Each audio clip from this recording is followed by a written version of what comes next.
देश दुनिया की हर बड़ी खबर सबसे पहले आप तक। नमस्कार साथियों, आप देख रहे हैं भारत वायरल न्यूज। तारीख आज 31 अक्टूबर 2025, दिन शुक्रवार और हिंदी तिथि कार्तिक शुक्ल नवमी। और आइए बिना किसी देरी के एक नजर आज की प्रमुख सुर्खियों पर। देखिए दोस्तों, एक तो आज के दिन को नेशनल यूनिटी डे यानी राष्ट्रीय एकता दिवस के रूप में मनाया जाता है। अखंड भारत के शिल्पकार लौह पुरुष भारत रत्न सम्मानित सरदार वल्लभ भाई पटेल जी ने भारत के स्वतंत्रता संग्राम और भारत के राजनीतिक एकीकरण में महत्वपूर्ण भूमिका निभाई थी। आज उनकी जयंती के मौके पर हम उन्हें कोटि कोटि नमन करते हैं और उन्हीं की जयंती के उपलक्ष्य में ये राष्ट्रीय एकता दिवस मनाया जाता है। और चलिए आगे बढ़ते हैं अपन खबरों में। चलिए पहली बड़ी खबर देखिए। मुंबई में 17 बच्चों को बंधक बनाने वाले रोहित आर्या का एनकाउंटर, इलाज के दौरान हुई मौत। आरोपी ने स्टूडियो में बच्चों को ऑडिशन के बहाने बुलाया था।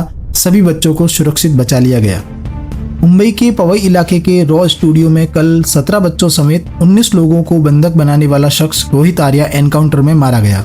पुलिस की कार्रवाई के दौरान फायरिंग में आरोपी रोहित आर्या को गोली लगी, जिसके बाद उसे गंभीर हालत में अस्पताल ले जाया गया, जहां उसकी मौत हो गई। रोहित ने दोपहर 1:45 बजे के करीब 17 बच्चे, एक सीनियर सिटीजन और एक नागरिक को बंधक बनाया था। पुलिस और स्पेशल कमांडो ने 1 घंटे की कार्रवाई में सभी बंधकों को सुरक्षित बचा लिया। पुलिस को घटनास्थल से एक एयरगन और केमिकल भी मिला था। पुलिस के मुताबिक आरोपी ने 100 से ज्यादा बच्चों को ऑडिशन के लिए बुलाया था। और वहीं देखिए बिहार चुनावों के कुछ बड़े अपडेट्स। पीएम मोदी ने कांग्रेस और राजद पर जमकर हमला बोला। प्रधानमंत्री नरेंद्र मोदी की कल गुरुवार को मुजफ्फरपुर और छपरा में चुनावी सभा हुई। इस दौरान पीएम ने कांग्रेस राजद पर जमकर हमला बोला। छपरा में सभा को संबोधित करते हुए उन्होंने कहा, नरेंद्र नीतीश आपके सपनों को पूरा करने में जुटे हैं, वहीं कांग्रेस राजद वाले बिहार और बिहारियों का अपमान करते हैं। तेलंगाना और कर्नाटक में कांग्रेस के नेता बिहारियों को गालियां देते हैं। तमिलनाडु में डीएम के नेता बिहारियों को प्रताड़ित करते हैं और इस बार के चुनाव में तो कांग्रेस ने सारी हदें पार कर दी है। इससे पहले मोदी ने मुजफ्फरपुर में कांग्रेस राजद पर जमकर निशाना साधा।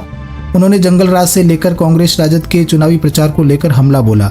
अपने 52 मिनट के भाषण में पीएम ने कहा, हमारी सरकार छठ महापर्व को यूनेस्को की विश्व विरासत की सूची में शामिल कराने की कोशिश में है। एक और आपका बेटा छठी मैया की जयकार दुनिया में कराने में लगा है, दूसरी तरफ कांग्रेस राजद छठी मैया का अपमान कर रहे हैं। बिहार और देश की जनता ये अपमान कभी नहीं भूलेगी, इसका मुंह तोड़ जवाब देगी। छठी मैया की पूजा से जुड़ी हमारी परंपरा के संरक्षण में बड़ी भूमिका निभाएगी और नई पीढ़ी को बढ़ चढ़ करके हिस्सा लेने के लिए आमंत्रित करेगी। लेकिन साथियों, आपने देखा है कि आपका बेटा तो छठी मैया का जय जयकार दुनिया में कराने में लगा है। दूसरी तरफ ये कांग्रेस और ये आरजेडी के लोग क्या कर रहे हैं? क्या कर रहे हैं? छठी मैया का अपमान कर रहे हैं। क्या कर रहे हैं? क्या कर रहे हैं? क्या कर रहे हैं? आप मुझे बताइए, क्या कोई कभी चुनाव में वोट पाने के लिए छठी मैया का अपमान कर सकता है क्या? क्या ऐसा अपमान बिहार सहन करेगा क्या? क्या ऐसा अपमान हिंदुस्तान सहन करेगा क्या? क्या मेरी माताएं जो निर्जला उपवास करती है, क्या वो सहन करेगी क्या? आरजेडी कांग्रेस के लिए कैसी बेशर्मी से बोल रहे हैं। उनके लिए तो छठी मैया की पूजा एक ड्रामा है, नौटंकी है। आप उनकी बातों से सहमत है क्या? ऐसे लोगों को सजा दोगे कि नहीं दोगे? जो माताएं बहनें निर्जला इतना लंबा व्रत रखती है, जो गंगा जी में खड़ी होकर सूर्य देव को अर्घ्य देती है, वो आरजेडी कांग्रेस की नजर में वो तो ड्रामा करती है। क्या बिहार की माताएं बहनें, सारी माताएं बहनें मुझे जवाब दीजिए, क्या बिहार की माताएं बहनें छठी मैया का ये अपमान बर्दाश्त करेगी क्या? साथियों, ये हर उस व्यक्ति का अपमान है जो छठी मैया में श्रद्धा रखता है। और मैं जानता हूं छठ पूजा के इस अपमान को बिहार चुनाव नहीं, आने वाले सैकड़ों साल तक भूलने वाला नहीं है। मैं छठी मैया की भक्ति को समझता हूं और इसलिए कहता हूं, सैकड़ों साल तक इस अपमान को छठी मैया की पूजा करने वाला कोई नहीं भूलेगा। साथियों,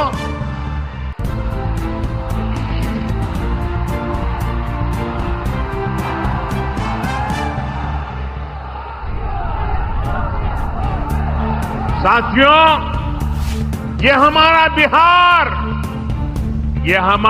बिहार तो स्वाभिमान की धरती है। जिन लोगों ने छठ पूजा को गाली देने का काम किया है, बिहार ऐसे लोगों को कभी माफ नहीं करेगा। चलिए अगली बड़ी खबर देखिए। केंद्र ने जस्टिस सूर्यकांत को 53वां सीजेआई नियुक्त किया। 24 नवंबर को शपथ होगी, 14 महीने पद पर रहेंगे। सुप्रीम कोर्ट के सीनियर जज जस्टिस सूर्यकांत को देश का 53वां चीफ जस्टिस ऑफ इंडिया यानी कि सीजेआई नियुक्त किया गया है। वे 24 नवंबर को शपथ लेंगे। कानून मंत्रालय ने गुरुवार को यह जानकारी दी। वे मौजूदा सीजेआई BR गवई की जगह लेंगे। वर्तमान सीजेआई गवई का कार्यकाल 23 नवंबर को खत्म हो रहा है। सुप्रीम कोर्ट के जज 65 साल की उम्र में रिटायर होते हैं। जस्टिस सूर्यकांत का कार्यकाल करीब 14 महीने का होगा। वे 9 फरवरी 2027 को रिटायर होंगे। सीजेआई गवई ने सोमवार को केंद्र सरकार से उनके नाम की सिफारिश की थी। और वहीं बड़ी खबर देखिए, क्यूबा से टकराया सदी का सबसे ताकतवर तूफान मेलिसा। हवा की रफ्तार 208 किलोमीटर प्रति घंटा। 3 कैरेबियन देशों में अब तक 30 लोगों की मौत हुई है। तूफान मेलिसा क्यूबा पहुंच गया है। इसकी रफ्तार 208 किलोमीटर प्रति घंटा है। इससे पहले मंगलवार रात इसने जमैका में भारी तबाही मचाई थी। हैती, जमैका और डोमिनिकन रिपब्लिक में मेलिसा से अब तक 30 लोगों की मौत हो चुकी है। क्यूबा में तूफान आने से पहले 7,35,000 लोगों को सुरक्षित जगह पर भेज दिया गया। राष्ट्रपति मिगुएल डियाज कैनेल ने चेतावनी दी थी कि भारी नुकसान होगा, सब घर खाली करके सुरक्षित जगह चले जाएं। हवा की रफ्तार घटने से यह कैटेगरी 5 से कैटेगरी 3 का तूफान बन गया है। यूएन ने कल बताया था कि यह सदी का सबसे ताकतवर तूफान है। अमेरिकी मौसम विभाग ने भी कहा था मेलिसा की रफ्तार 1935 के लेबर डे तूफान जितनी ही है। उस समय फ्लोरिडा में हवा की रफ्तार 300 किलोमीटर प्रति घंटा तक पहुंच गई थी। जमैका के प्रधानमंत्री एंड्रयू होलनेस ने कहा, देश भर में भारी नुकसान हुआ है, लेकिन हम इसे फिर से बनाएंगे, पहले से बेहतर। उन्होंने एक्स पर लिखा, जिनका घर टूटा है वे निराश हैं। मैं आपका दर्द समझता हूँ। राहत और पुनर्निर्माण का कार्य शुरू हो गया है, हम आपके साथ हैं। वहीं इंटरनेशनल न्यूज अपडेट्स में एक और बड़ी खबर देखिए। ईरान के चाबहार पोर्ट पर भारत को अमेरिकी प्रतिबंधों से छूट मिली। ट्रंप ने 6 महीने की मोहलत दी। यह बंदरगाह भारत को अफगानिस्तान, सेंट्रल एशिया और यूरोप से जोड़ता है। अमेरिकी सरकार ने भारत को ईरान के चाबहार बंदरगाह पर प्रतिबंधों से 6 महीने के लिए रियायत दी है। विदेश मंत्रालय के प्रवक्ता रणधीर जायसवाल ने गुरुवार को साप्ताहिक प्रेस कॉन्फ्रेंस कर इसकी जानकारी दी। इससे पहले अमेरिका ने कहा था कि वो 29 सितंबर से इस बंदरगाह को चलाने, पैसे देने या उससे जुड़े किसी काम में शामिल कंपनियों पर जुर्माना लगाएगा। हालांकि बाद में इस छूट को बढ़ाकर 27 अक्टूबर कर दिया गया था, जिसकी मियाद 3 दिन पहले ही खत्म हुई थी। अब इसे 6 महीने के लिए बढ़ा दिया गया है। भारत ने 2024 में चाबहार को 10 साल के लिए लीज पर लिया है। इसके तहत भारत यहाँ $120 मिलियन निवेश करेगा और $250 मिलियन का क्रेडिट लाइन यानी कि सस्ता कर्ज भी देगा। चाबहार बंदरगाह भारत को अफगानिस्तान, मध्य एशिया, रूस और यूरोप से सीधे व्यापार करने में मदद करता है। चलिए खेल समाचारों में देखिए, भारत तीसरी बार विमेंस वर्ल्ड कप के फाइनल में सेमीफाइनल में 7 बार की चैंपियन ऑस्ट्रेलिया को हराया। जेमिमा रोड्रिग्स ने 127 रन बनाए। कल भारत ने विमेंस वनडे वर्ल्ड कप के फाइनल में प्रवेश कर लिया है। भारतीय टीम ने कल 7 बार की चैंपियन ऑस्ट्रेलिया को 5 विकेट से हराया। भारतीय टीम ने 339 रन का टारगेट 48.3 ओवर में 5 विकेट पर ही चेज कर लिया। इसी के साथ भारत ने तीसरी बार इस टूर्नामेंट के फाइनल में जगह बनाई है। अब 2 नवंबर को भारत का सामना साउथ अफ्रीका से होगा। जेमिमा रोड्रिग्स 127 और अमनजोत कौर 15 रन बनाकर नाबाद लौटी। शुरुआत में भारतीय टीम ने 59 रन पर ही 2 विकेट गंवा दिए थे।